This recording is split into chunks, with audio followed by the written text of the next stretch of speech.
मध्य प्रदेश के पहले शहीद थे गुलाब सिंह। आजादी के लिए 16 साल की उम्र में दी थी जान। भारत इस साल आजादी की 75वीं वर्षगांठ मना रहा है। आजादी का ये अमृत महोत्सव हर हिंदुस्तानी के लिए बेहद गर्व का क्षण है। 200 सालों की गुलामी की जंजीरों को तोड़कर ये आजादी हमें खून की नदियां बहाने के बाद मिली है। अपने वतन पर अपना तिरंगा लहराने के लिए हमने ना जाने कितने शीश कटाए हैं। बिना जान की परवाह किए हमारे वीरों और शहीदों ने देश की आजादी का स्वप्न देखा था। ऐसे अनगिनत वीर हैं जो आजादी की जंग में शहीद हुए। मध्य प्रदेश के ऐसे कई वीर हैं जिनका स्वप्न था आजाद भारत देखना, और इस स्वप्न को साकार करने के लिए उन वीरों ने अपनी जान की बाजी लगा दी थी। जबलपुर के गुलाब सिंह पटेल का नाम मध्य प्रदेश के पहले शहीद के रूप में लिया जाता है। गुलाब सिंह महात्मा गांधी के भारत छोड़ो अभियान का हिस्सा बने थे और देश की आजादी के लिए प्राणों का उत्सर्ग किया था।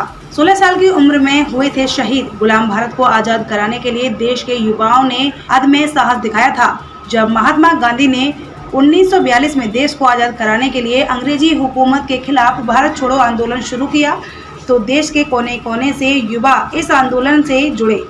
जबलपुर से गुलाब सिंह पटेल इस अभियान से जुड़े और हाथों में तिरंगा लेकर देशभक्ति का संचार किया। वो 14 अगस्त का ही दिन था जब देश की आजादी का स्वप्न आंखों में लिए गुलाब सिंह पटेल ने अपनी आंखें मूंद ली थी, लेकिन आखिरी सांसें लेने से पहले उन्होंने कमानिया गेट पर तिरंगे को शान से लहराते देखा था। शहादत के समय गुलाब सिंह की उम्र महज 16 साल थी। शहीद होकर उन्होंने मध्य प्रदेश के पहले बलिदानी होने का गौरव प्राप्त किया था। सिर में खाई थी गोली। जब 8 अगस्त 1942 को अखिल भारतीय कांग्रेस कमेटी के मुंबई अधिवेशन में भारत छोड़ो आंदोलन का प्रस्ताव पारित हुआ तो जबलपुर में स्वतंत्र भारत का सपना देखने वाले युवाओं में एक नई ऊर्जा का संचार हुआ। युवा जोश को देखकर डरी अंग्रेजी फौज ने 9 अगस्त को इलाके के सभी स्वतंत्रता सेनानियों को हिरासत में ले लिया। क्रांतिकारियों की गिरफ्तारी के बाद युवाओं ने अगस्त क्रांति को सफल बनाने की जिम्मेदारी अपने कंधों पर ली।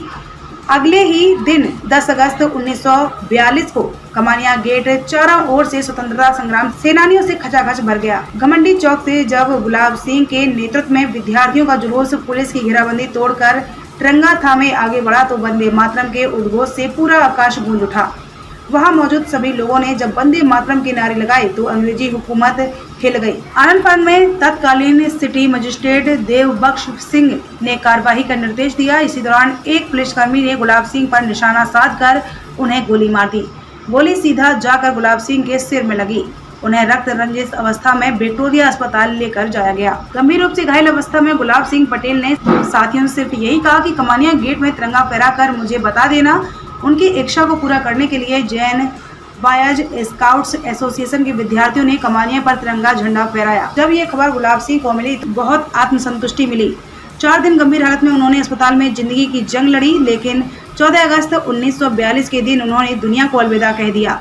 14 अगस्त के ही दिन गुलाब सिंह का जन्म हुआ था और इसी दिन वे दुनिया से रुखसत हो गए। देश दुनिया की हर खबर